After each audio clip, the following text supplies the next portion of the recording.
Welcome to the Educator Speaker Series where educators collaborate, share ideas, and learn together. I'm your host, Mr. Howard Fields. I want to start off by thanking each and every one of you for joining us. Today, we have an outstanding show for you on building relationships and positive school culture. But before we continue, I do want to remind our guests as well as all of our participants tonight that this is an interactive chat. You can join us on Twitter. You can ask any questions, you can comment. Please use the hashtag ESSeries. However, we do have a question. How do you build relationships in your class? Again, that is our question of the night. How do you build relationships in your class? Please log on to Twitter using the hashtag ESSeries. We will monitor that and we will go from there. But without further ado, I would like to introduce one of our guests tonight. This young lady is an elementary school teacher with 17 years of experience. She is new to a school, which basically means that building relationships and establishing a positive school culture as well as a classroom culture is top priority. She is a very passionate leader, and she is also an active fantasy football player whose team is not doing so well tonight. So thank you so much for joining us, Miss Kelly Coslin. Miss Coslin, how are you today?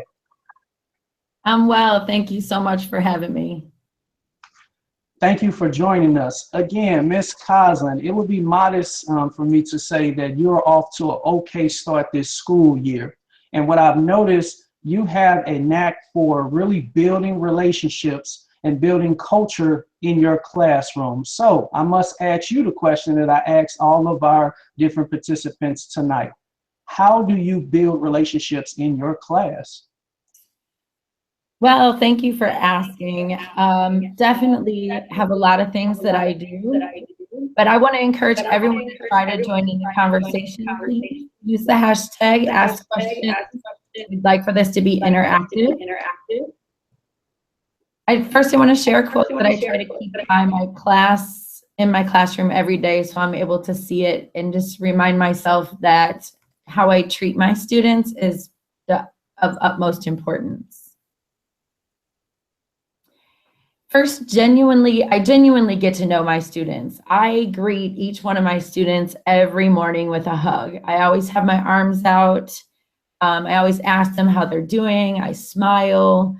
And if you're not a hugger, touch them, touch their shoulder, touch their back, let them know with a nonverbal cue that you care about them, and find out what their interests are. I know that teachers give out surveys, but to find out what their favorite color or what their favorite subject, but really it's not as powerful as connecting through that conversation and making it very personal to them.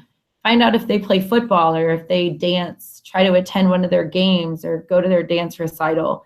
And if you're unable to go, ask them how they did or how they performed, or what the score was.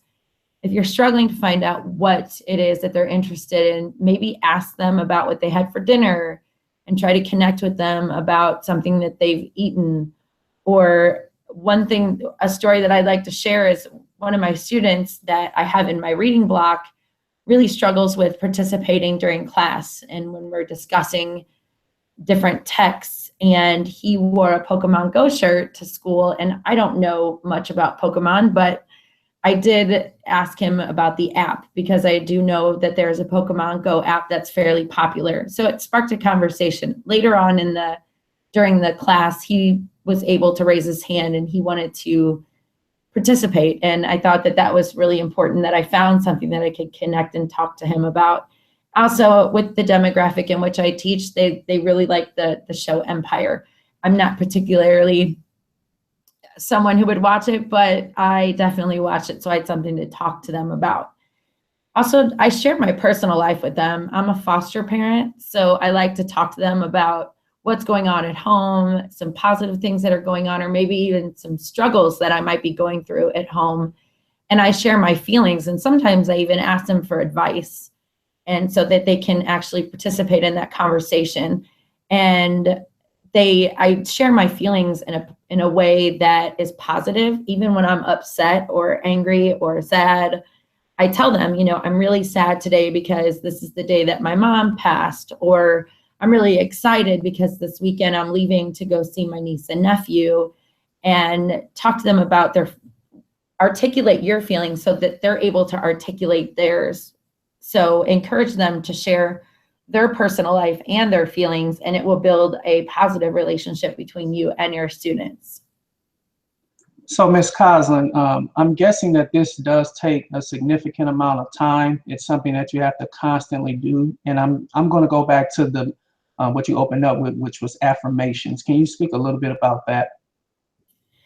Yes, when you believe, you become, and we start to believe that everything that people tell us, our mind and our words have a very powerful connection.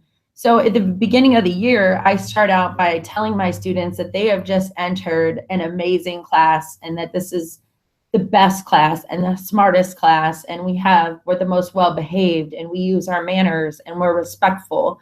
And I tell them that they are the best class all the time and that I care about them. And I think that's really important because you can also align your affirmations with your expectations when you need to redirect a behavior. So say, for example, students are in the hallway and they're being particularly loud.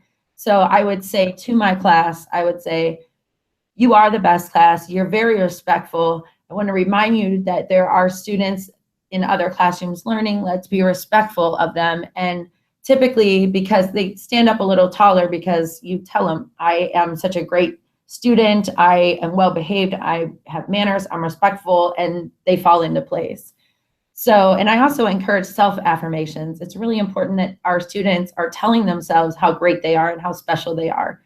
So encourage them to, in a non-competitive manner, talk about what makes them special. And share your love. Tell them. I tell my students constantly that I love them and I care about them, and more so for myself, I think, because there are particular students in my class that I have a difficult time sometimes connecting with, or they take up a lot of my time with redirection. And when I see them in the morning, I tell them, I love you, good morning, and me saying that puts it in perspective of why I'm here.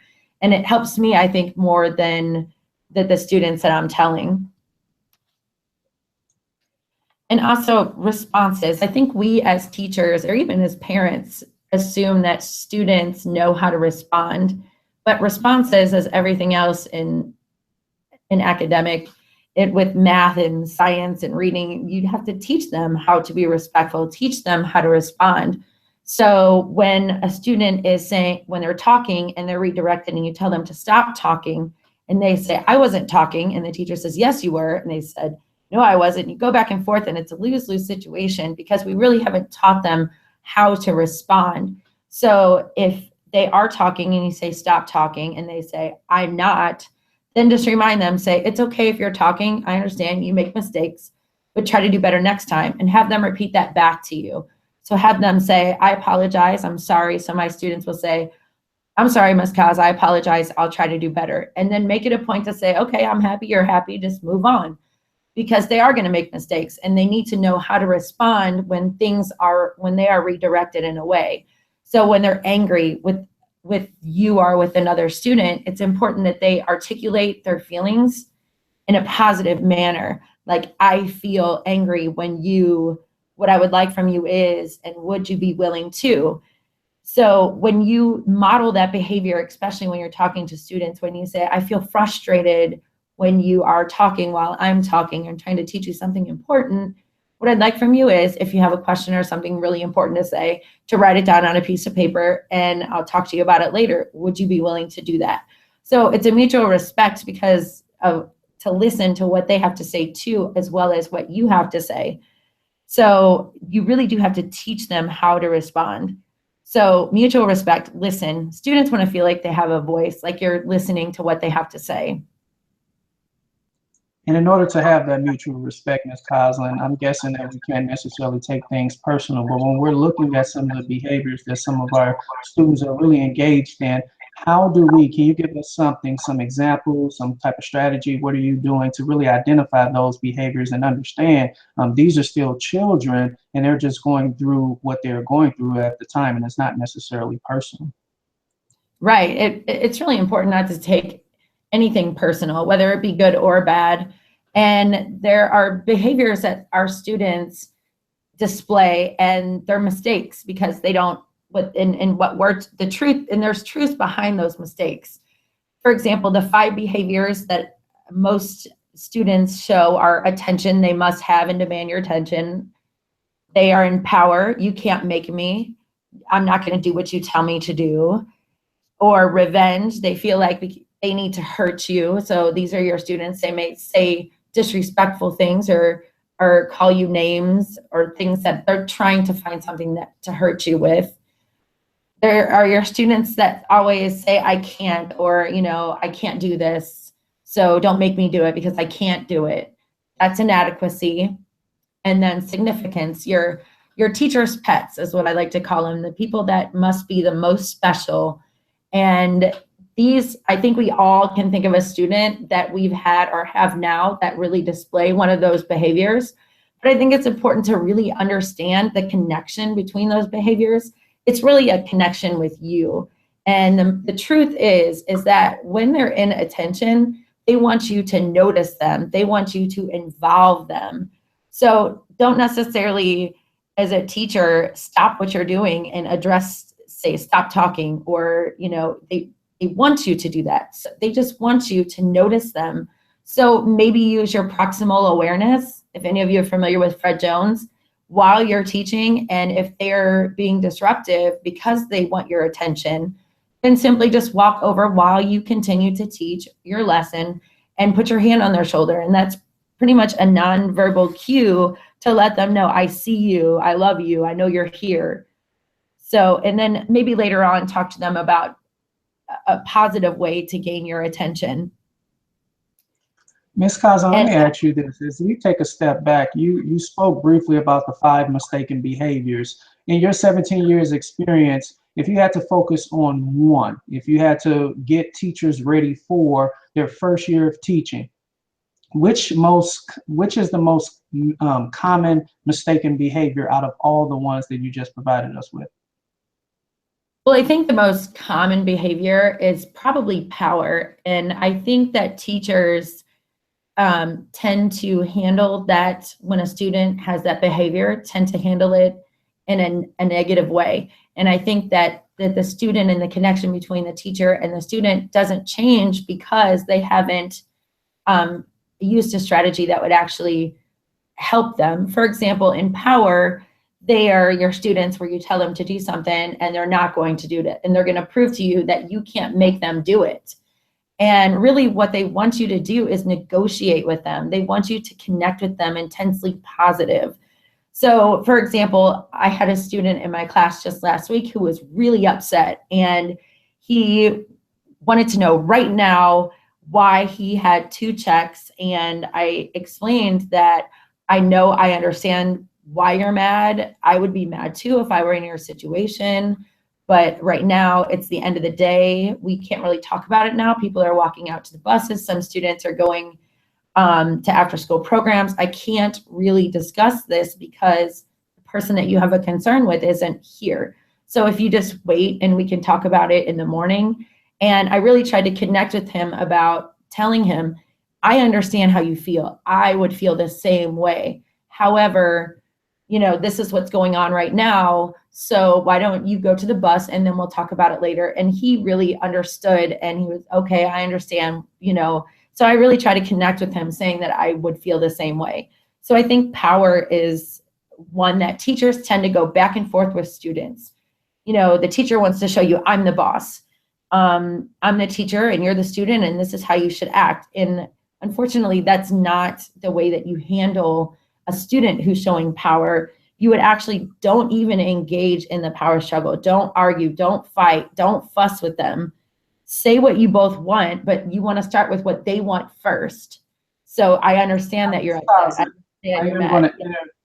Ms. Cousin, excuse me, I am going to interject just for a second. I know you don't necessarily like to talk about yourself, and I appreciate you sharing the 5 mistaken behaviors. We actually have a comment on YouTube right now that this should be shared with all educators. So I'm going to need for you to unshare your screen, because I want you to talk about your meetings, your morning meetings. And again, they are relatively common in our practice. However, it's something that's so small translating into something so big. So can you please speak briefly or in depth with what you're doing, what's the purpose, and what are the desired outcomes with what you're doing for your morning meetings? Well, actually, what we do is we meet as a class and we try to make it very positive. So everybody says something positive about someone in the class, 3 things that are very positive. And then during the school day, instead of addressing issues or concerns, the students have a clipboard and they write down if they have any problems with someone in the class. And it's not that I don't want to talk to them about their issue concern, but I always tell my students, I can't discuss that with you now, but I will be able to discuss it. You will be able to discuss it with that person in a classroom meeting. So a classroom meeting is a setting where you provide an opportunity for the students to talk about their issues and concerns in a positive way. And as a teacher, you just kind of step back and you let them talk to each other and you teach them how to talk to each other. So say, for example, there are 2 students arguing in class and they, instead of running to me to handle their concern, they write it on the clipboard. And then in the classroom meeting, I will say, you would like to address a concern, Donovan, you would like to address a concern with Melinda. And he would start by saying, I feel what I would like from you is, and would you be willing to? And they pretty much talk about their issues and concerns. And I think that's really important that we give them an outlet to do that, because a lot of times they're mad at the time. And when you come to a classroom meeting, they almost forget what they write down on the clipboard. And also, I think it's really important that there's a calming area in the classroom. So when students are upset, they can go to a calming area that provides them self-monitoring to just calm down. I know in mine, I just have music and a Game Boy and coloring sheets and just pretty much Play-Doh, anything that will keep their mind off being upset and to calm down. Thank you so much. I am going to ask one more question before I ask you to really give us anything in your closing. Bullying is big right now. How does your morning meetings really address bullying or help us to understand why students are bullying and how they feel and what they can do to really not allow such behavior to occur in the classroom? Well, bullying is a hot topic right now. And I think that a lot of people, when a student makes fun of someone or they do something rude or disrespectful, parents will say my student is being bullied or someone is being bullied. But really what they're trying to say is, this is happening, or I don't feel okay with the way that you're treating me. So I would like to address a voice. And also as a teacher, you know what's going on in your classroom because you're listening to them talk to each other.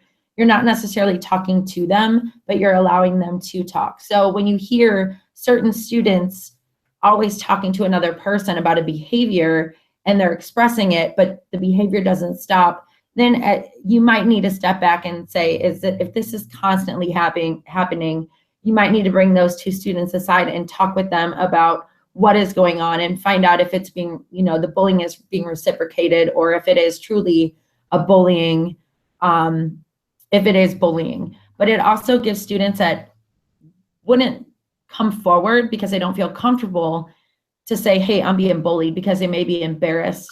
So it really gives them a way to come out and say, in a safe way, to say, hey, this is what's going on. And when they feel comfortable with you and they feel comfortable with their class, then they will voice how they feel. And you have to make it, as an educator, you have to make them feel that way. So it's up to you. Thank you so much, Ms. Coslin. For all of our viewers, we are certainly going to upload Ms. Coslin's presentation. One other thing I would like to say, we are going to continue this conversation. So even though we will stop with the video live chat here momentarily, we are going to continue with this conversation using the hashtag ES series. So again, make sure you continue to use the hashtag ES series, and we will continue the conversation. So Ms. Coslin, in closing, is there anything you would like to share or anything you would like to leave us with?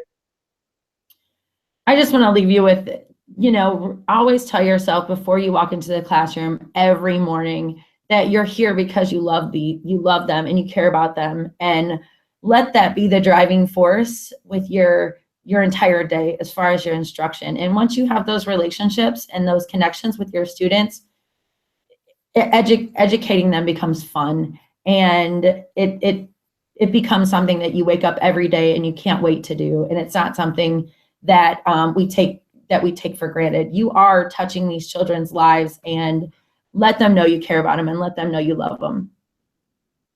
So thank you for tuning in. Oh, before you leave, though, we're going to continue with this conversation. We do have a question that I believe is prevalent in the Twitter world right now.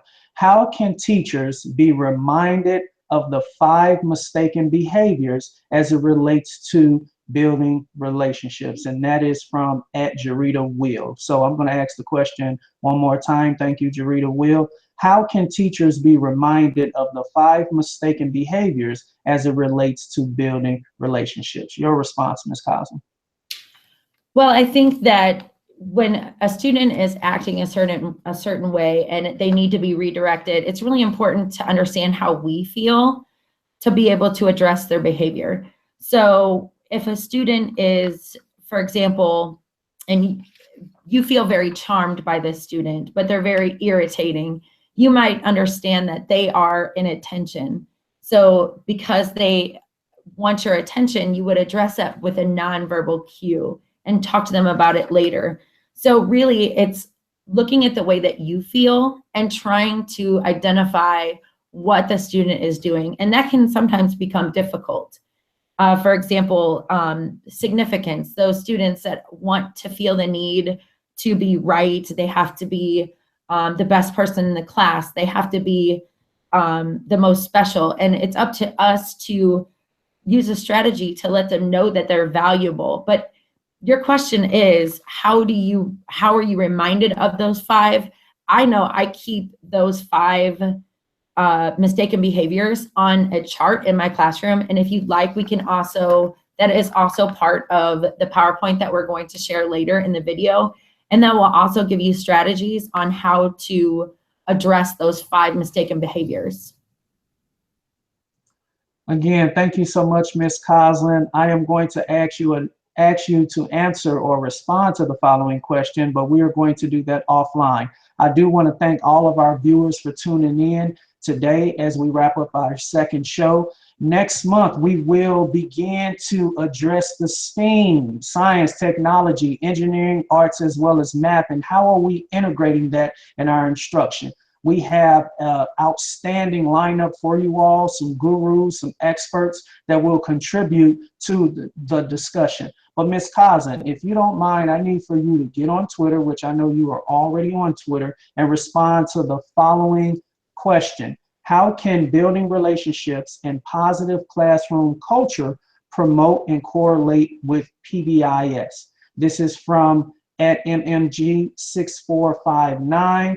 Ms. Coslin, again, as we look for ES Series on Twitter, #ES Series, please respond to how can building relationships and positive classroom culture promote and correlate with PBIS? I look forward to your response, Ms. Coslin. I look forward to continuous responses from our viewers. And until next time, thank you so much for tuning in. Enjoy the rest of your evening.